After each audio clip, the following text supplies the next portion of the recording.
संत भगवान शिव, भगवान श्री हरि, इनकी कोई निंदा करता हो, संत शंभु श्री पद अपवादा, कही सुनी तहाँ अस मर्यादा, काटी जीव तासु जो बसाई, और श्रवण मूंद न तो चले पर आई।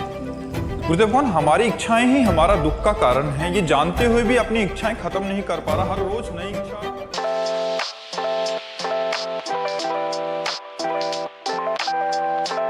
प्रियंका जी, सऊदी अरब। राधे राधे महाराज जी, आपके चरणों में कोटि कोटि प्रणाम। महाराज जी, परिवार के कुछ बुजुर्ग अगर धर्म के भगवान जी के विरुद्ध कहें तो चुपचाप सहना चाहिए, क्योंकि उनका आदर भी करना है, उनसे कुछ कहेंगे तो महाराज जी विपरीत हो जाएंगे, तो ऐसे में महाराज जी हमें क्या कहना चाहिए? उस समय भगवान नाम स्मरण करते हुए हमें सहना चाहिए, चुपचाप शांत है, कोई उत्तर न दे, शांत रहे, ये उस समय धर्म कहता है। वैसे तो संत भगवान शिव, भगवान श्री हरि, इनकी कोई निंदा करता हो, संत शंभु श्री पद अपवादा, कही सुनी तहाँ अस मर्यादा, काटी जीव तासु जो बसाई, और श्रवण मूंद न तो चले पर आई। लेकिन जो अपने पूज्य जन, अपने वयोवृद्ध जन है, उसी घर में रहना है, उन्हीं के समीप रहना है, और वो संत निंदा करें, भगवान निंदा करें, तो कानों में अंगुली डाल के राधा राधा राधा, वहाँ से हट जाना चाहिए, वहाँ सुनना नहीं चाहिए, राधा राधा। किसी बहाने से वहाँ से हट जाए, वो कानों में निंदा न पड़े, उत्तम बात है, नहीं तो पुण्य क्षीण होते हैं। भगवत भाव में बड़ी बाधा आ जाती है। यदि हम दूसरे की निंदा सुनते हैं तो उसके हम पाप के भागी बनते हैं। इसलिए हमें निंदा करना और निंदा सुनना दोनों से बचना चाहिए।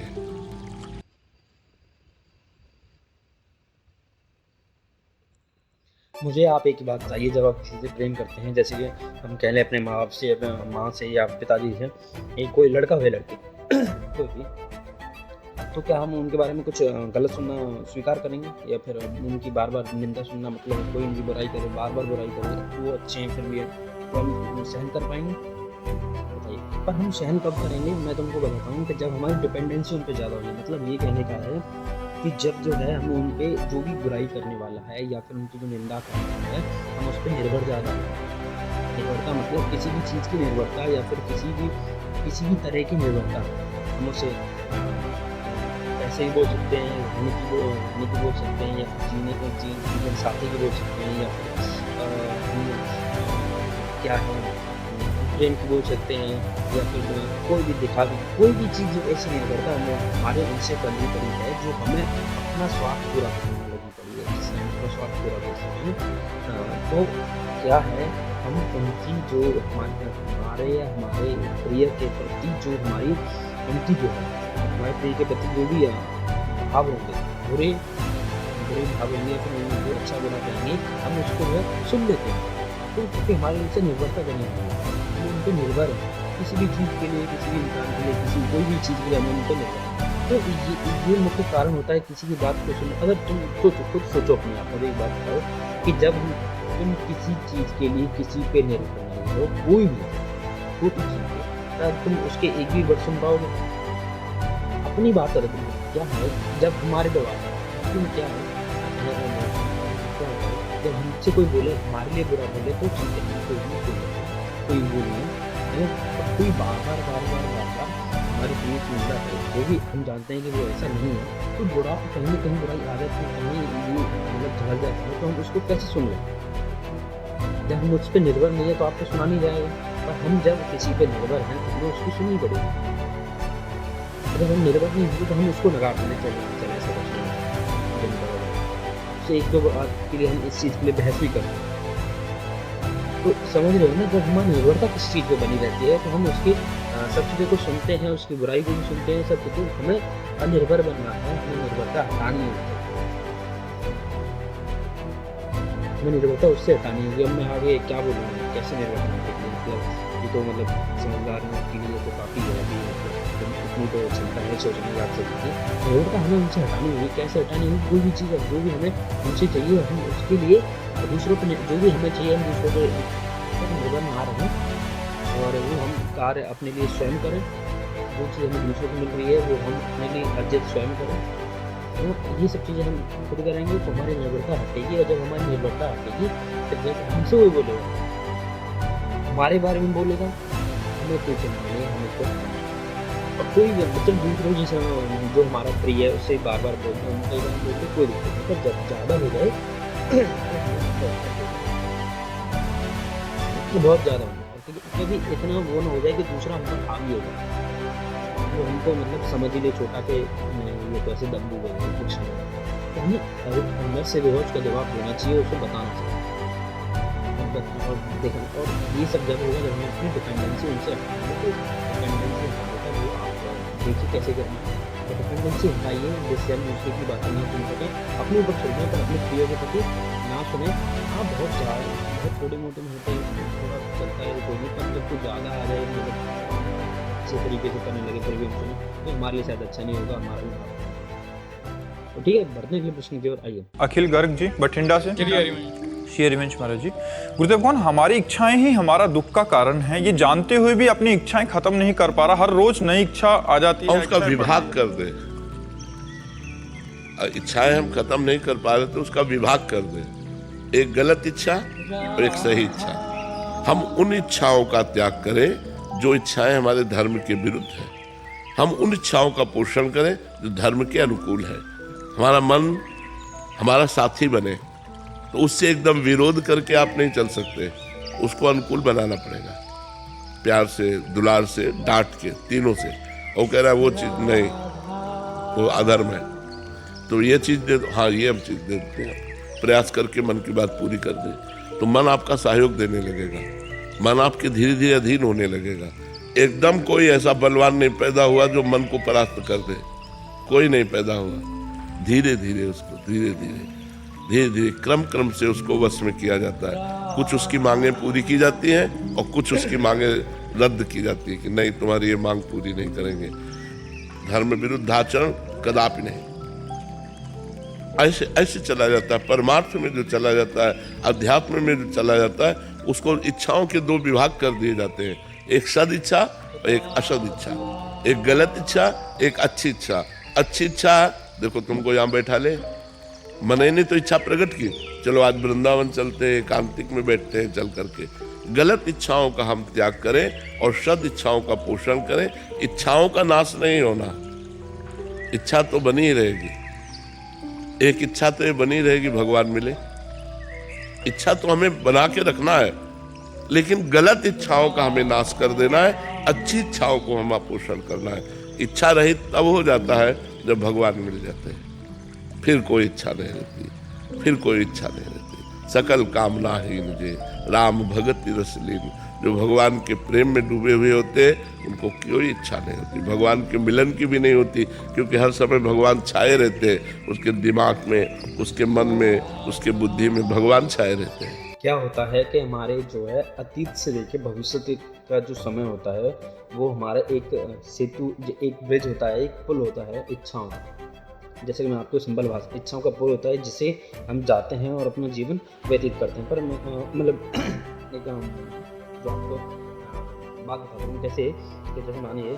कि एक अतीत से जो आपका अतीत रहा है, सबसे जो भावनाएं उत्पन्न हुई उनको आपने ग्रहण किया, उनको जो आपने अपना माना, उनके हिसाब से उनको देखते हुए आपने जो है अपने भविष्य की रचना करी कि मेरा भविष्य अतीत के हिसाब से ऐसा होगा।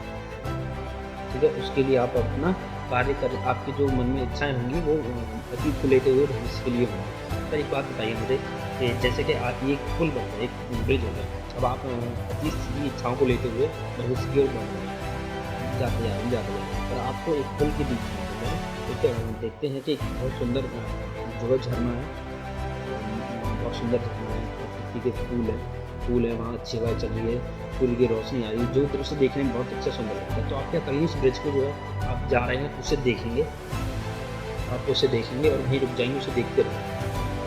तो वहाँ देखने के बाद फिर वो क्या चीज़ कहलाएगी, वो कहलाएगी जो आप उसे बार बार देख रहे हैं, आपको बड़ा आनंद आ रहा है, बड़ा सुख लग रहा है, जहाँ अपनी जो है अपनी सारी टेंशन भूल गए हैं, अपनी इच्छाओं के बारे में जानने, वो है वर्तमान। वो ऐसा ही है, पर जब हमारे दिमाग में वो जो इच्छाएं बनी हुई थी वो हमें भविष्य की ओर ले जा रही थी, वो जो था वो जो भविष्य की ओर हम आगे बढ़ रहे थे वो थी हमारी इच्छाएं। और जब हम चीज़ को देखकर, जो हम स्वयं जिस चीज़ को देखकर हम सुंदर, शांत और आनंद में महसूस कर रहे हैं, वो है हमारा प्रेजेंट, वो है वर्तमान, जिसे देखकर हम खुश हो रहे हैं। तो यही है कि आदमी जो हम जो हैं, या तो हम कोई जो हमारे अतीत की भावनाएं जो हमारे साथ जो भी हुआ है, जो हमने किया, उसको ध्यान में रखते हुए हम भविष्य की जो है इच्छाएं करते हैं और जो है वर्तमान को सीढ़ी बना लेते हैं। पर वर्तमान में जो है हमें जो आनंद आ रहा है, जिस क्षण में अगर हम ये काम कर रहे हैं, कोई भी काम जो है हम कर रहे हैं, उसका हमारे जो है रिजल्ट जो है उसमें भविष्य में, तो हमारा ध्यान उस पर रहेगा, भविष्य में इसका फल क्या मिलेगा। पर हमारा जो ध्यान इस चीज़ पे नहीं रहेगा कि मैं कार्य कर रहा हूँ, वर्तमान में रहेगा, इस कार्य पे नहीं रहेगा। जो हम उसे बस एक सीढ़ी बना लेंगे भविष्य, हमारा आनंद भी नहीं रहेगा, क्योंकि ऐसे कि मतलब चाहे गार्डन से निकल गए, बहुत सुंदर गार्डन से, और जो हमको क्या बोलते हैं, स्मेल भी नहीं अच्छी, स्मेल भी नहीं। तो इस तरीके से है कि वर्तमान में रहने के लिए, वर्तमान में रहना ज़रूरी है। वो हमको एक आनंद देता है, वो एक हमको सुख देता है, वो हमारी सारी जो चिंताएं होती हैं, इच्छाएं होती है, वो हमें सब जिसमें भुला देता है, हम उसे उनको भूल जाते हैं। इसलिए जो है ना, और समर्पण भी इसीलिए किया जाता है। समर्पण इसलिए कि हमारा जो है अभी जो समय है, इसको स्वीकार कर लेना। अगर हमें ये जो हमारे साथ अभी जो प्रेजेंट हो रहा है, अगर हमें इसको स्वीकार न करते हुए इसको विरोध कर देते हैं कि जैसा हो रहा है उसको स्वीकार न करके उसके प्रति हम कुछ भी कहने लगते हैं कि अच्छा है बुरा है, तो हमारे मन में इसके लिए कॉन्फ्लिक्ट खड़ा हो जाता है। तो उसके बाद हम परेशान हो जाते हैं। हम जैसा है वैसा स्वीकार करें, इसको कहते हैं समर्पण। कोई परिस्थिति कुछ भी हो, जैसा है वैसा स्वीकार करिए, कोई चिंता नहीं, कुछ नहीं, बस अपना आनंद नहीं। और ये नहीं कि हम उससे निकलना नहीं चाहते, जैसे कि हम कह दें कि एक कीचड़ में पैर फंस गया, अब क्या है, अब हम ये समर्पण मान लें यहाँ पे कि ठीक है भाई पैर फंस गया, फंसे रहते इसमें रहते। समर्पण ये नहीं है, हमें जो उचित प्रयास लग रहा है कि मुझे इससे निकलना है, कैसे निकलना है, ये भी कार्य करना है। समर्पण का मतलब ये नहीं कि बस जो तैसे तैसे बन गया नहीं भाई, उसके उचित कार्य भी करने हैं सही, जो हम निकल सकें। तो इच्छाएं बस इतनी है कि वो हमारे सेतु का कार्य करते हैं, अतीत से लेके जो हमारा पास्ट से लेके फ्यूचर तक के एक ब्रिज का है, पुल का कार्य करती हैं, और कुछ नहीं। हाँ, अगर हम प्रेजेंट में रुकते हैं, अपने जो वर्तमान में रुक जाते हैं और चीज़ों को देखने लगते हैं कि हाँ, और उनकी जो उपस्थिति है उसको महसूस करते हैं, वर्तमान की उपस्थिति को महसूस करते हैं, जिसका मतलब है कि हमारा न दिमाग समझ आ रहा है, न हम एक चीज़ को देख पा रहे हैं। तो ये है। तो वहाँ इच्छाएं नहीं रहती। इच्छाएं जब रहती हैं जब हम भविष्य को लेकर काम करते हैं। तो हम ये जो है, जब हमारा वर्तमान में ध्यान रहेगा तो हम निरंतर नाम जप भी कर पाएंगे, और जो भगवान से हमारा चिंतन भी जुड़ा रहेगा।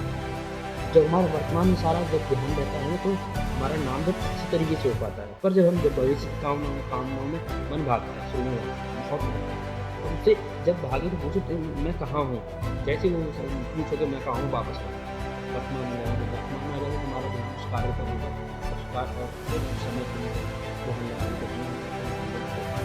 उस समय और अच्छे तरीके से, क्योंकि हम वर्तमान में रहना चाहिए। तो इच्छाओं का जो है फिर ध्यान में नहीं आएगा, और फिर आनंद ज़्यादा आएगा। वर्तमान में रहने का बहुत आनंद होता है, और हम लोग सोचते रहते हैं पास्ट के फ्यूचर के, तो हमें वर्तमान में तो इच्छाओं का कोई उदित नहीं होगा, वो हमारे लिए बाधा ही नहीं बनेगी।